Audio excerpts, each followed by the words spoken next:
The Affliction Warlock in Wrath of the Lich King is not only tons of fun, but it puts out tons of damage as well. And it's just a race to get the boss to 25% health, because when you start Drain Souling during the execute phase, the numbers you see is incredible. Watching your DPS climb for that last portion of the fight, I truly feel like is one of the most fun things about this spec. With lots of dot management, looking for procs, snapshotting corruption, bringing useful buffs, useful debuffs, using your new portal to be able to get out of dangerous situations quicker than anybody else. It really is a ton of fun. So we're going to look at all the changes to the current abilities, we're going to look at new abilities, all of the changes to the talents, and finally, useful Affliction Glyphs. So we're going to start with big systems to do with the Warlock that have changed. We're going to look at existing abilities and how they've changed in Wrath of the Lich King, a couple of new abilities that you get in Wrath of the Lich King, then we're going to jump into the talents, and finally, the glyphs. Now, if you haven't seen the Destruction video, I'll put a link up the top, but I'm just going to play all of the ability changes from that video, so if you've seen that already, feel free to skip forward, or if you might have forgot some of it already, you might as well watch it again. But past me, who happened to be wearing the same clothes, tell us about all the changes. So firstly, just a few minor changes, but ones that you probably will want to know about. First of all, there's no longer demon trainers in the game. They've not been removed, so the actual NPC is still there and will give class-relevant quests and stuff like that, but your pets now just automatically learn their abilities as you level up and as they level up. Also, the quest to acquire this beautiful mount is no longer needed, so you actually just learn this as a skill.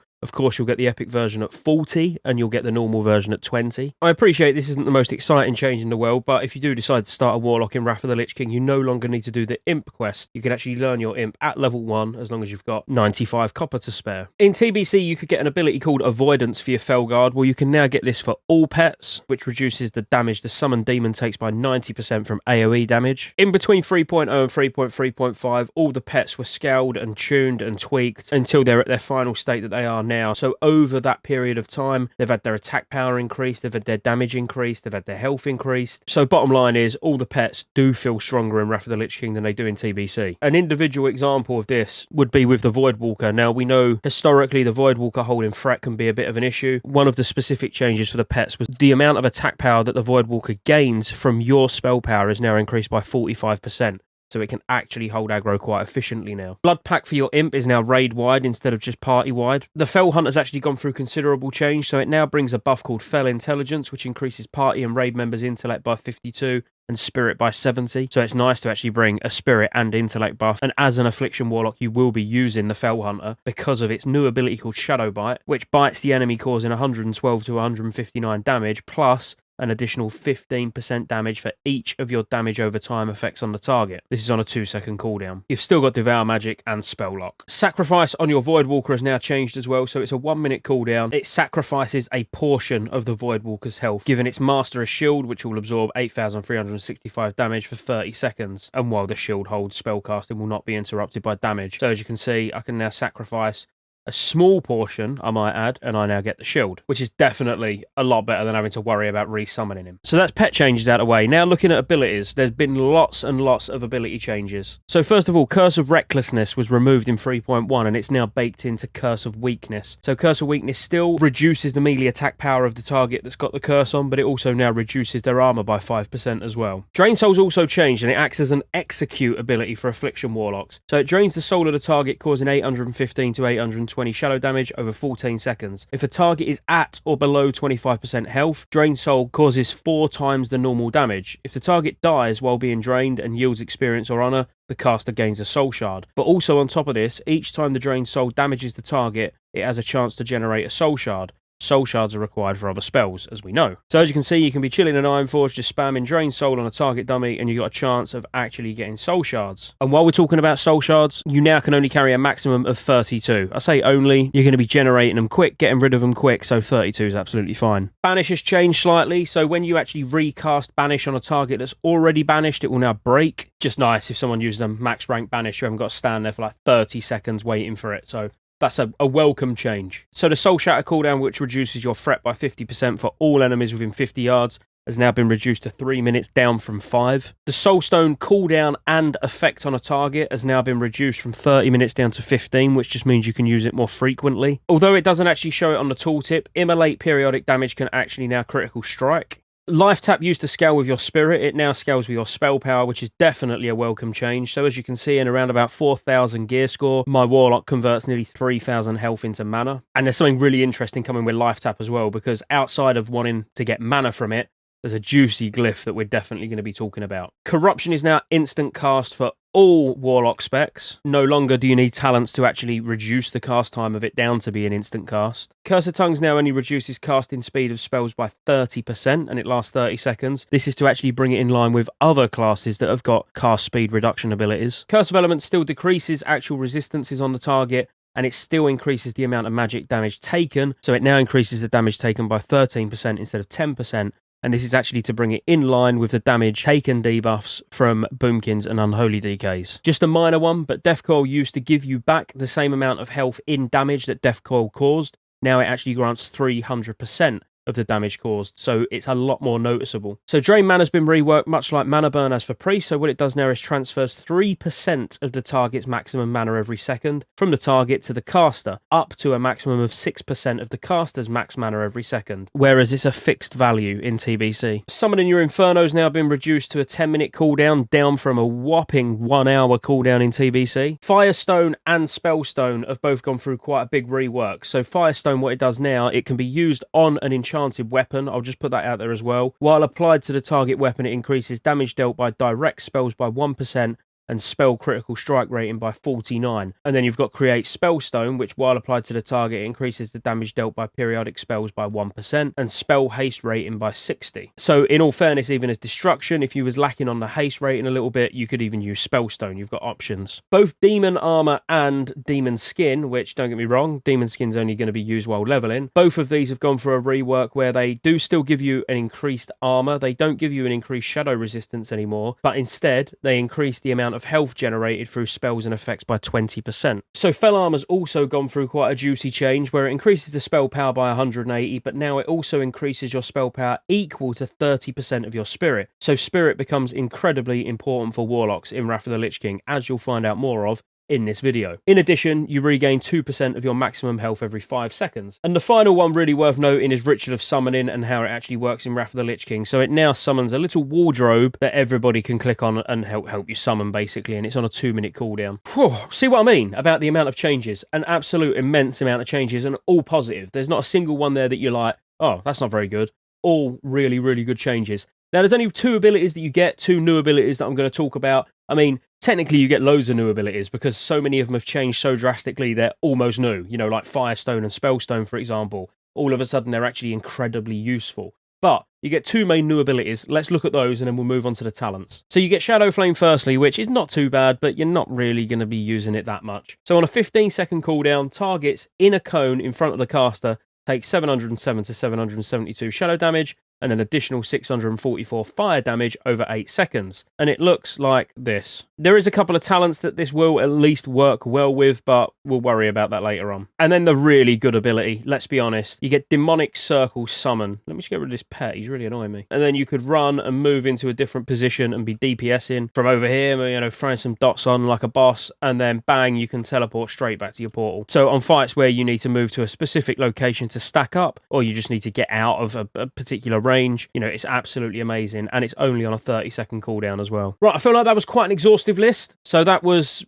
I'd say, every single change that you need to know about when it comes to abilities and what new abilities you get as well. Now, let's get into the talents. So starting with Improved Corruption, as you know from the Corruption change, it's instant cast for everybody now. The talent's changed, and what it does now is it increases the damage done by your Corruption by 10%, and it increases the critical strike chance of your Seed of Corruption by 5%. A lot of your damage is going to come from Corruption, so all round a great change. Suppression's gone for a big nerf, but it's exactly the same for all spellcasters that had a lot of hit in their talents. A lot of it's been stripped out, so now this only gives you 3%, but it also reduces the mana cost of your Affliction spells by 6%. So if you're not familiar with the TBC talents, Suppression ordinarily is a 5-point talent and essentially gives you 10% hit chance with Affliction spells. Improved Curse of Agony has been moved up a couple of tiers but still gives you 10% damage. Improved Curse of Weakness is basically the same. It increases the amount of attack power reduced by 20%, so it does nothing for the armor reduction portion of Curse of Weakness. Improved Drain Soul, exactly the same for the mana return side of things, but you get an extra 10% threat reduction now, so it's 20% with 2 points. Improved Life Tap remains exactly the same, and Soul Siphon changes slightly. So in TBC it's 4% amount drained by your drain life, up to a maximum of 60%, with it giving you 4% for each affliction effect on the target. Now it gives you 6%, only up to 18% maximum based on the affliction effects that are on the target. The reason this may seem like a drastic reduction is because it now affects Drain Soul as well, and your Drain Soul hits like an absolute truck during the execute phase. So getting an additional 18% damage on your Drain Soul is huge. Amplify Curse has changed. It's no longer a cooldown. It now just reduces the global cooldown of your curses by half a second. Fel Concentration remains exactly the same, reducing the pushback suffered from damaging attacks by up to 70%. The only minor change here is the addition of Unstable Affliction and Haunt spells to this as well. Improve Fear is a brand new talent which causes your Fear spell to inflict a nightmare on the target when the Fear effect ends. The nightmare effect reduces the target's movement speed by 30% with 2 points for 5 seconds. Very, very nice addition for PvP. Grimreach, Nightfall and Empower Corruption in this tier all remain exactly the same. So you're getting your 20% additional reach with affliction spells, you're getting your 4% chance to proc and cast Shadow Bolt, and you're still getting your 36% additional spell power contribution to your corruption spell. Curse of Exhaustion remains the same. Big change to Siphon Life though. So if we look at TBC first, Siphon Life is a dot that you put on much like your corruption and your Curse of Agony. Siphon Life, however, now in Wrath of the Lich King, when you deal damage with your corruption spell, you're instantly healed for 40% of the damage done. In addition, the damage done by your corruption, Seed of Corruption, and Unstable Affliction damage over time effects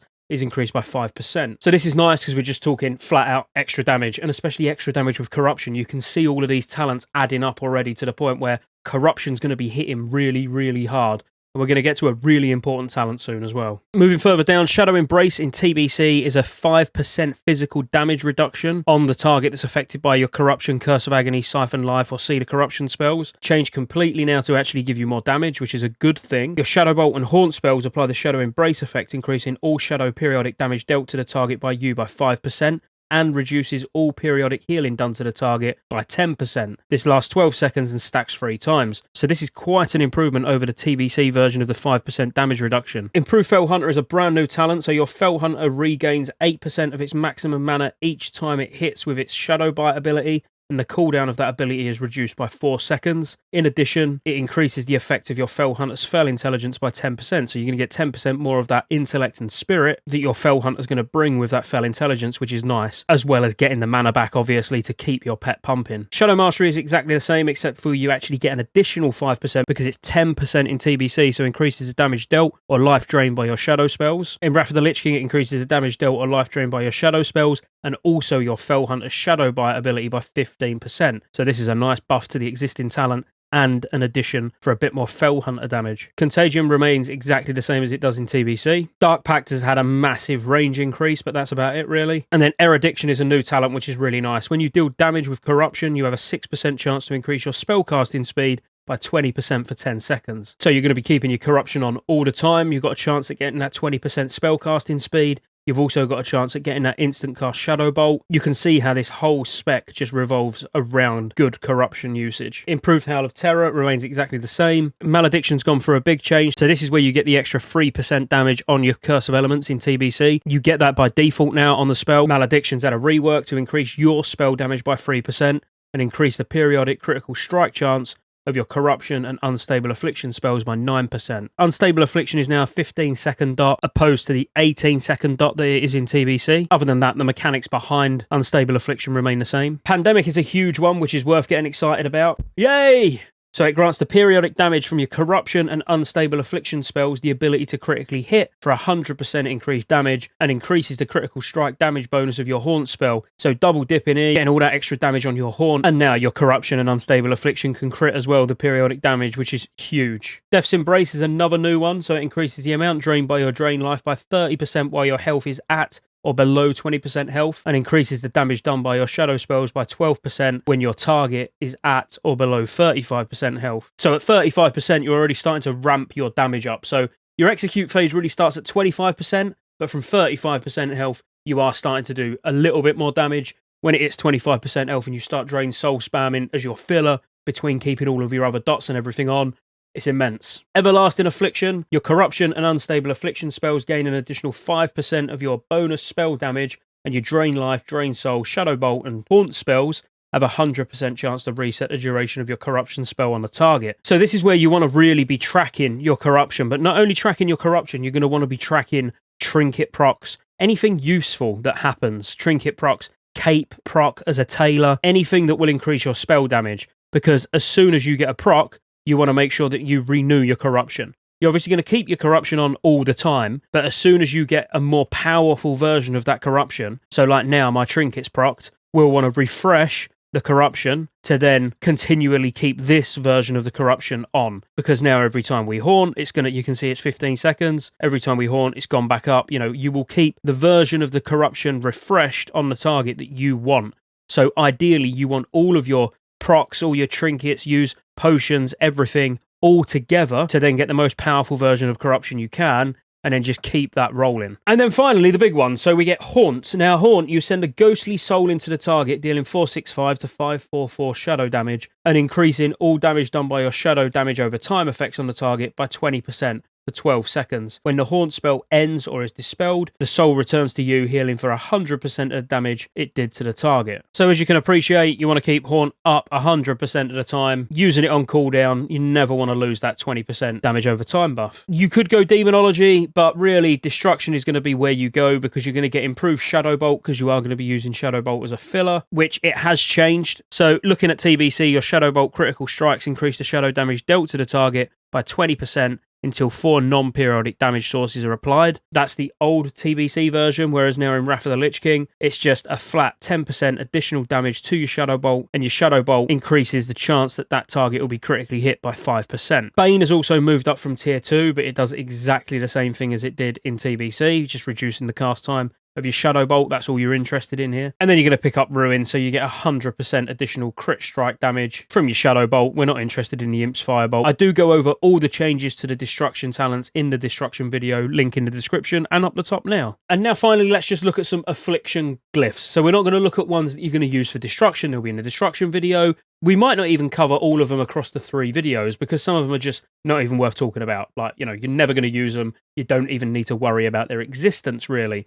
But I'll try and cover all the important ones for Affliction right now. So minor glyphs, other than one of them, are not even worth worrying about, but the big one you do want to worry about is Glyph of Drained Soul. So your Drained Soul ability occasionally creates an additional soul shard. Now, this is useful. There's no reason why you wouldn't use this, especially when you're looking at the other options. If you was running Curse of Exhaustion, there is a glyph to increase the range of your Curse of Exhaustion by 5 yards. There's Glyph of Eye of Kilrog, which increases its movement speed by 50%, and you can have your Eye of Kilrog fly as long as it's a zone that allows flying. Glyph of Unending Breath is probably one that's useful, at least, because it increases the swim speed of targets affected by your Unending Breath by 20%. Nothing wrong there. And Glyph of Souls is probably the only other one really worth using, which reduces the mana cost of your Ritual Soul spell by 70%. I may as well mention Glyph of Enslaved Demon as well. Reduces the cast time of your Enslaved Demon by 50%. If for some reason it's a fight that really needs you regularly using Enslaved Demon, for whatever reason, then, you might choose to use this. Major glyph-wise, though, you've got Glyph of Corruption, which your corruption spell has a 4% chance to cause you to enter a Shadow Trance after damaging an opponent. The Shadow Trance state reduces the cast time of your next Shadow Bolt by 100%. Quite literally, exactly the same as Nightfall. So double the chance of Nightfall, could be one you use. Glyph of Curse of Agony, you will be using Curse of Agony if you don't need to use Curse of Elements, and this increases the duration of the curse by 4 seconds. Glyph of Fell Hunter, when your Fell Hunter uses Devour Magic, you'll also be healed for that amount. Could be useful in PvP, don't really see a need for it in PvE. Glyph of Haunt is very nice because it's a flat 3% dot damage, because the bonus damage granted by your Haunt spell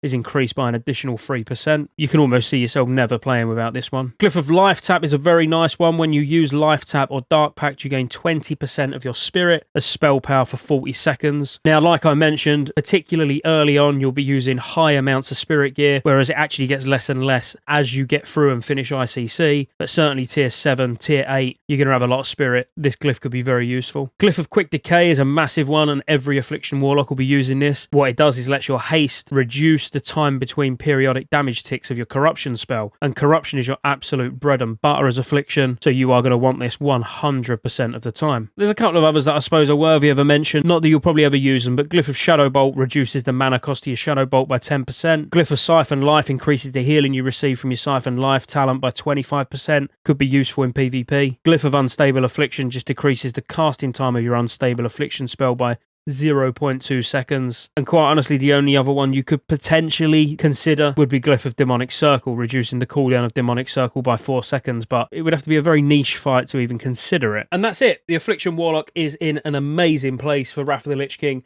Amazing fun to play. I still prefer Demonology, so go and watch that video and find out why. But ultimately, you got 3 very different playstyles between Destruction, Affliction, and Demonology. They all use similar spells, but definitely have different playstyles. So if you enjoyed this, make sure you like, subscribe, even post it on your guild Discord if you've got, warlocks that you think might make use of this, and roll that outro. There's lots of ways you can support the channel to keep me here putting out World of Warcraft content and covering all future MMOs. Consider joining the channel as a member. You get access to emotes, everyone will know you're a member when you comment on future videos because you get a nice icon next to your name, and you get access to members-only videos, which I'll be putting a lot of on the channel throughout the year. Additionally, there's a Patreon link in the description as well. Thank you for watching all the way to the end, and I'll see you on the next one.